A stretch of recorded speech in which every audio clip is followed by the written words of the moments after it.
Right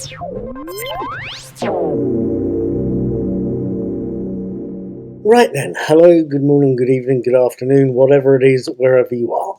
My name is Paul, and it's currently let me double check the date here, it's Saturday the 8th of October, and normally I would be reminding you I do a daily set of quizzes, I would be reminding you that I do reviews of TV shows, and I would usually be telling you now that last night I saw an episode of Star Trek Strange New Worlds. I'm going to apologise to any fans of the series who've been expecting me to do another video review tonight, because I haven't. Instead, yesterday I managed to catch the new 2022 version of Hellraiser, the David Bruckner directed, Clive Barker produced new version of the film, of the Hellraiser tale, or new entry in the franchise. And frankly, I wanted to tell you about it. I think we're on to a 4-star winner with this particular film. Let me tell you what I thought of it, though, or what I saw of the story. Hellraiser opens in the slums of Belgrade and shows us Serena Hayam Abbas buying something from a man called Lorenz, a man who has something to sell to Serena's boss, Roland Voigt, played by Goran Vishnayich, I think it's pronounced. The scene shifts to Voigt's mansion somewhere in Massachusetts, a mansion that is playing host to a really rather exclusive party where the guests are having an extremely and extreme good time. We follow a young man, a young sex worker called Joey, who joins the party late, only to be told where he can meet the host of the gig, win a prize, and get himself good and entranced by a puzzle box that's on display. What, of course, he doesn't realise is what the puzzle box does, nor who it calls once it's solved. Post-titles, we find it 6 years later, and we find recovering addict Riley McKendry, Odessa Asian, is spending some noisy quality time with her boyfriend Trevor, Drew Starkey. She's spending it in her room, or in the flat that she shares with her brother Matt, his boyfriend Colin, and their roommate Nora, Brandon Lee, Adam Faison, and Alfie Hines. Matt is seriously annoyed at his sister. Riley is dating somebody he feels is unsuitable, whilst she is at an especially vulnerable point in her 12-step programs. The argument, as it does in these situations, gets fairly heated, to the point where Riley decides to spend the night at Trevor's place. Whilst there, Riley confesses to Trevor that she's sick of her minimum hours job and will need money in order to be able to rent her own flat, which is where Trevor makes a suggestion. Back when he was dealing, he'd pinched stuff from the local warehouse district. There were a number of places that sold, or stored, I should say, high-value stuff, places with very little in the way of security. There's one warehouse that usually had a lot of rich pickings in it. An easy heist would be a good and quick way of earning some cash. There's one problem with that. There's only one container left at the warehouse, one that contains just a safe that just has a plain wooden box, one that looks like it holds old-fashioned LPs. That wooden box has a puzzle. Curiosity definitely killed the cat, but that never really stopped humans wanting to fiddle. Now, what did I make of this new version of Hellraiser? Was it good? Was it bad? Was it indifferent? Was it outrageously camply awful or incredibly fantastic? It's the latter. It is fantastic. I will tell you that for a fact right here and now. But I suspect I'm going to need to do a lot of explaining, aren't I? Or at least enough explaining to let my enthusiasm about this film show. First things first, if you've not read or seen one of my movie reviews, I tend to write these things on my blog, Knickknacks Old Peculiar. I'll try and throw the link in the corner there, if I remember. But I also tend to give these films a very rough rating system. I give 0 stars to films I see as complete and utter twaddle. Films that, with the best will in the world, are wastes of your time and my money, and that are Like herpes, best avoided. I give a maximum of 4 stars to films I think you should see. Literally, in the case of this particular film, literally have to see now. I gave the original 1987 version of Hellraiser 3 out of a potential 4, just so you know.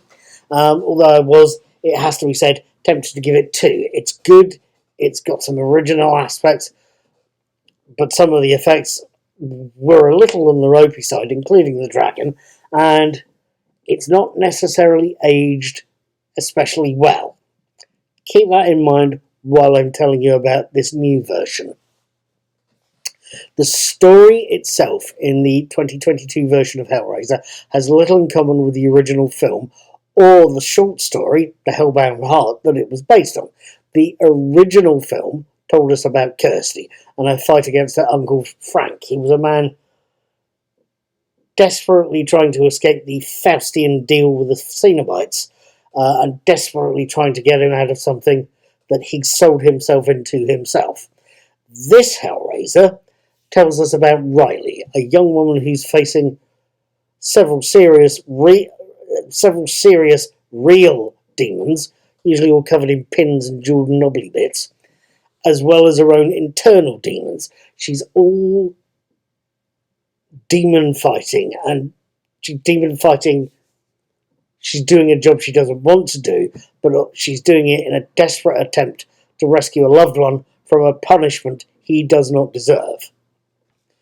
Riley is possibly not the classic ingenue, probably not the classic innocent abroad, but she is very much that girl next door facing an evil villain. An evil villain that in this case is Voight, is the Goran character. She's unknowingly battling Voight, facing dangers and betrayal along the way. Please notice I mentioned Voight. He is, I suspect, the real monster of the piece. The Cenobites, led by a pinhead now played by Jamie Clayton and credited as the priest in the credits, is the Cenobites are almost incidental in this film, as they were almost incidental in the original. In a story sense, they're not necessarily the main villain. That's Voight.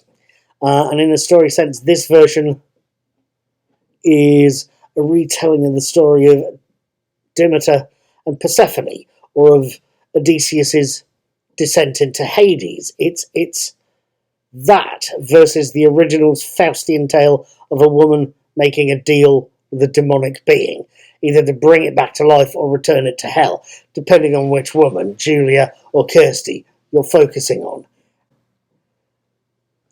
This is a descent and a return from hell, not punishing a villain, although the villain in this new version does get a comeuppance. There's other things we can talk about too. For a start, the actors are... I am no film buff. I'm no theatre critic either. I'm just somebody who likes to try and catch a film or a TV show and can speak only as he sees on screen, if that makes sense. I have to admit that the cast were all relatively unknown to me. I believe Hayam Abbas, who played Serena, she was in the Steven Spielberg film about the Munich Olympic attacks a few years ago. Jamie Clayton has done a couple of different things, including a spin-off from The L Word, from what little I know. So the cast are relatively unknown, at least to me. But that cast is also quite a competent one. They play their parts very well. I came away feeling sympathetic to the main character.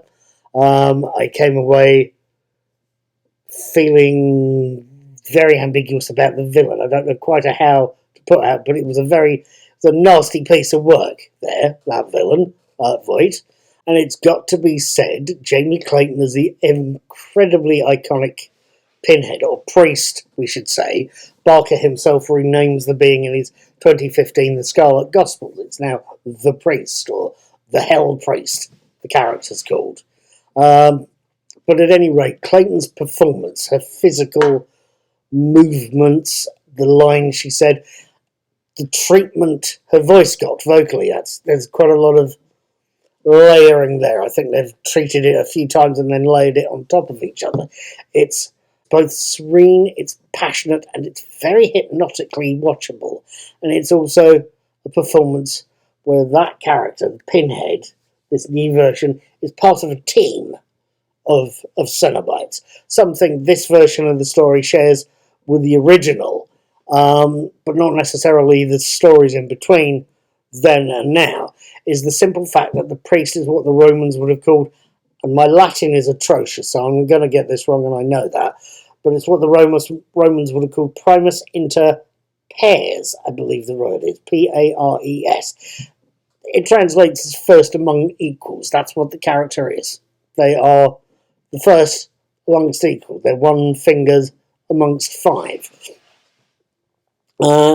Effectively, the priest, Pinhead, whatever we're calling her this week, is a spokesman, is a ring finger, a pointer finger, not a leader. That's a hell of a lot better than the slasher villains that some of the films turn the character into. Another aspect of this is simply the design of the thing, the look and feel of this film. The Cenobites, as you kind of expect, look gorgeous. Voight's mansion, with its array of hidden tunnels and sliding doors and retracting ceiling, is equally as gorgeous. And then, of course, there's the one prop everyone remembers from Hellraiser, the Lament configuration, Le Marchand's configuration, the puzzle, the box. That oh so iconic puzzle box is something that summons up, in case you've not seen any of the Hellraiser things, the box, once you solve it or open it, summons the Cenobites from whichever hell or whichever dimension they're in and brings them to Earth. In the 87 film, the thing only had one shape, the by now familiar cube. The 2022 version, it's been partially solved, and it's in a sort of rectangular dumbbell kind of shape. And when the Joey character pulls it apart, twists it, puts it back together again, it sticks a knife into him. And then summons the Leviathan, the god of the Cenobites. But that is just literally, quite literally, just one shape out of a potential 6. There's other shapes that we see during the course of the film. There's like a star shape and a donut sort of shape. It's quite something to see. The redesign work and the mechanical work and the CGI work is... You can twist the corners on this version, the actual corners of the cube-shaped one.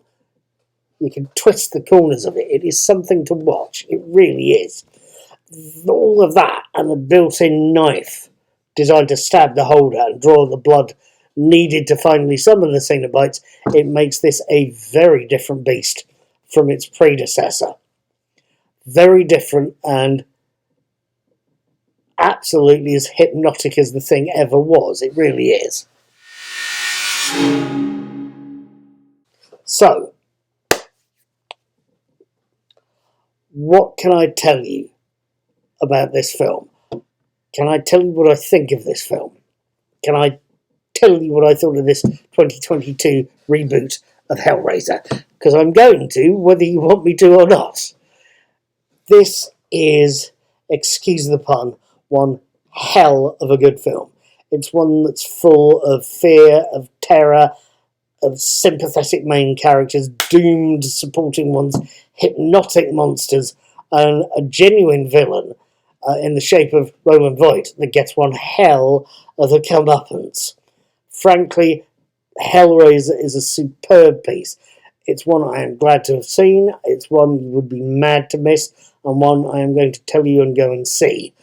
Then, Tell your friends how good Hellraiser is. I'm giving this version of the movie 4 stars out of a potential 4, and I'm going to recommend you see it as soon as possible. Thank you for watching. Please subscribe. Have a very, very, very good evening.